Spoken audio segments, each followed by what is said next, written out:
Good morning, it's January the 1st, 2022. Happy New Year. In this video, I'm going to talk about a subject that's really close to my heart. It's about how to get the best out of life, how to improve your life, how to improve your mental health, how to be the best version of yourself, to be able to live your life by design and not by default. So let's drill into it. So this morning I'm doing this video, I'm in my happy place. I'm out with my two best friends, my border collies, Lily and Setu. We're taking a lovely long walk from where I live in Wardley along the River Tyne into Newcastle. I'm going to have a sandwich and a cup of coffee in Leazers Park and talk to you about mental health and getting the best out of life. So this video, it's going to be the first in a series of videos I'm going to do throughout the course of 2022, perhaps one a month or whatever, but I'll also drip feed some little ideas and other videos that I do, because in actual fact I could film a documentary for this particular subject, and trying to cram everything into a 5 or 10 minute video is just impossible. So this video, consider it as a bit of an introduction to the things I'm going to be talking about. It'll be in no particular order, but I'm going to try and hit the broad points very briefly, so don't look too deeply into them. And also for some of you, I might even hit some tripwires in your mind where it just conflicts with your already preconceived ideas of the sort of things I'm going to be talking about. So just bear with us. So there's a few strands and layers to this quite complex subject of overcoming mental health issues and to try to be the best version of yourself. And you might be asking, well, what do I know about these sort of things? I have mentioned in one or two other videos, in March 2021, I was diagnosed as being autistic spectrum disorder. And for those who don't know what ASD is, autism is a learning disability. It affects how people like me process information, how we learn, how we interpret and see the world. It can also affect how we interact with other people. So basically I went through my whole life having a learning disability that I didn't know I had. And anybody who's got autism out there, or you live with somebody or know somebody who's autistic, you'll know that even if you know you have autism, that you're autistic, life is difficult enough as it is. Never mind going through your whole life and getting to age 55 and then finding out through a diagnosis that you're autistic. So you can just begin to imagine the sort of difficulties I've had to overcome, that I've got myself into by trying to be normal, and also how I've been treated by other people, personal relationships and friendships, and through the working environment where I've been treated and measured as a normal person. It's created all sorts of problems for us, and over the years that's developed, certainly as I've got older and older, into mental health issues like anxiety and depression, really awful things to have. So I've been there, I know what it looks like. Over recent years I've had some sessions of CBT, cognitive behavioural therapy. Its sister therapy, CAT, cognitive analytical therapy. So I know what they look and sound like too, and I know what their pros and cons are. So I can say now, here I am, certainly from 2021, and a little bit before and going into 2022, I have overcome these mental health issues completely. I didn't take any medication. That's not to say I'm against anybody who takes medication. For some people it's absolutely necessary, but for me I didn't. I just seen it, as I do with my autistic mind, that it's just a problem to solve, and I've done a lot of research, I've looked into it, and I've found what I think are the solutions to overcoming these sort of mental health issues, and come to realise, and this is my saying, that mental health illnesses are real, debilitating and sometimes lethal, but they have imaginary causes. And I'm going to talk a lot about that over the next few months, and it'll hopefully help you start to deal with any mental health issues that you might have. So being autistic, for me, certainly is a bit like a blessing and a curse. And I mention this not because I feel like I'm deserving of any special attention or consideration.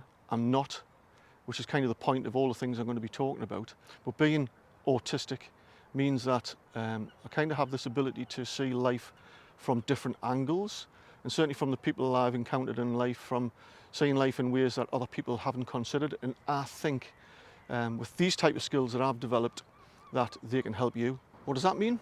Well, I'm going to help you over the course of the next few weeks and months to change the lens of how you look at life and your place in it. I'm going to help you drop the victim narrative, where you see yourself in this theatre production of your own life, where you cast yourself as the role of victim. I'm going to help you change that narrative, help you change that story, so you see yourself completely differently. So just 2 minutes ago, I've just passed this guy called Forden on his bike. He's 65.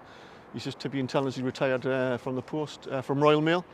And he said, well, Tyneside Life, I've just been watching some of your videos. So we just had a little chat there, and he said, you know, I've just been sat there, and he says, you know, rather than just sat on the settee, I thought I'd get out on my bike and, you know, cycle along the Tyne. That's kind of some of the things I'm going to be talking about in this video, about getting off your arse, get yourself out your comfort zone and start doing stuff. It's not about positive thinking. I'm not a big believer in this positive thinking movement. I'm a big believer in positive doing. So actually that's led me nicely onto talking about the comfort zone. I did a video about this earlier in 2021, and I'll put the link in the description below so you can check it out. So personal growth only comes from putting yourself through some form of discomfort. So the beginning of the new year here is the perfect time to take stock, to reevaluate your life in all aspects of your life. If you're eating too much crap, too much sugar and empty carbs and starches, cut right back. Start eating more fruit and vegetables and pulses. Do more exercise if you're not doing any at all. Stop watching crap telly. Evaluate the people in your life, your friendships, or the person that you're living with. If it's emotionally draining or toxic, do something about it. And I know life can be difficult if you get out of toxic and unhelpful relationships. But it's not as bad as spending years, even the rest of your life, in these sort of situations. You have to get out of them, make positive decisions. If you're stuck in a dead-end job, start making plans to get out of it and do something else. Consider getting involved in something bigger than yourself, like a charity or doing some community work. One of the best ways I find about getting outside your comfort zone is not by making some grand gesture or goal that's just unachievable. Start by making some tiny micro changes in your life. Getting into micro habits that will help you over time become a better person. We can sometimes fall into the trap of confusing entertainment, pleasure and stimulation with being happy. So we're on this constant merry-go-round of having these little endorphin hits. One of the common traps we fall into is to seek happiness from external things. For example, you'll hear, you know, once I've got that new car, I'll be happy. Once I've got that promotion or that new job, then I'll be happy.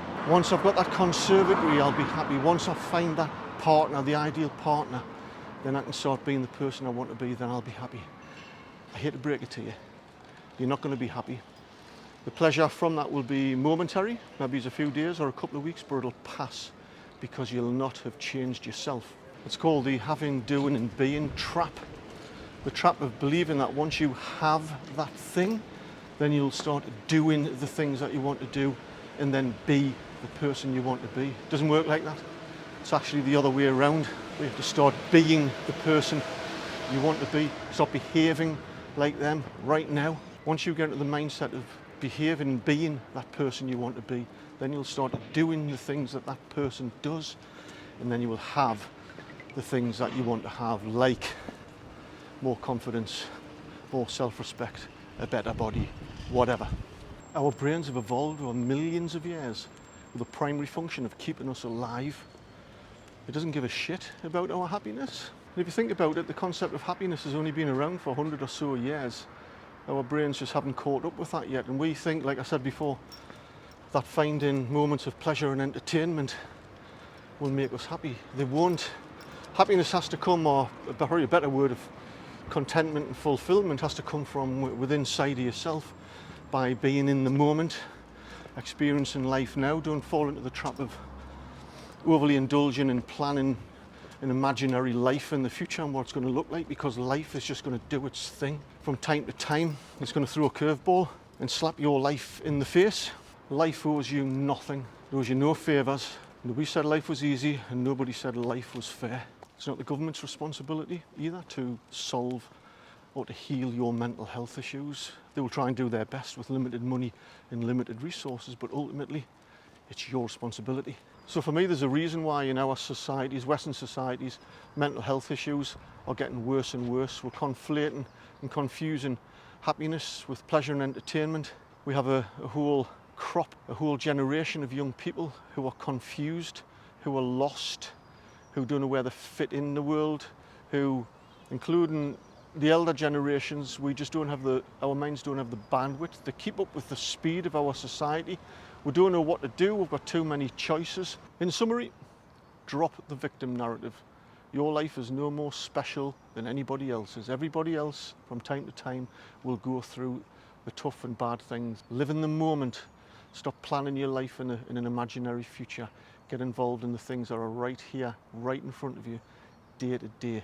Don't confuse pleasure, stimulation and entertainment with happiness and fulfillment, because they're completely different things. Don't search for things outside of yourself to bring you happiness, like a new car, your new house, your job promotion or that new partner, because you won't find it. Get off your backside and do something. Get out of your comfort zone, stretch yourself, find discomfort, lean into it. When things go wrong, see it as an opportunity for personal growth and development. So seek it out. It isn't a bad thing when things go wrong. It's an opportunity to learn. So what can you do right now for January? Well, why don't you set yourself a 30-day challenge?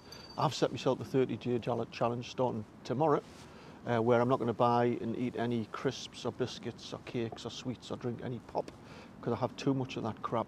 And I put a bit of weight on over the past 4 months. So, but why don't you try that, or something different, like walking 10,000 steps every day, or reading a book every day, or start running, or go to the gym, or whatever it is. Just set yourself a 30-day challenge and see how you get on throughout January. So that's it. I hope you've enjoyed the video. Like I said, over the coming weeks and months, I'll do other videos where I'm just going to unpack some of the things that I've talked about in a lot more detail, because I can't cram it all into one video. So I hope some of that resonated with you. If it did, give us a thumbs up. Don't forget to leave us any comments below if you've got any questions. So until then, I'll catch you next time.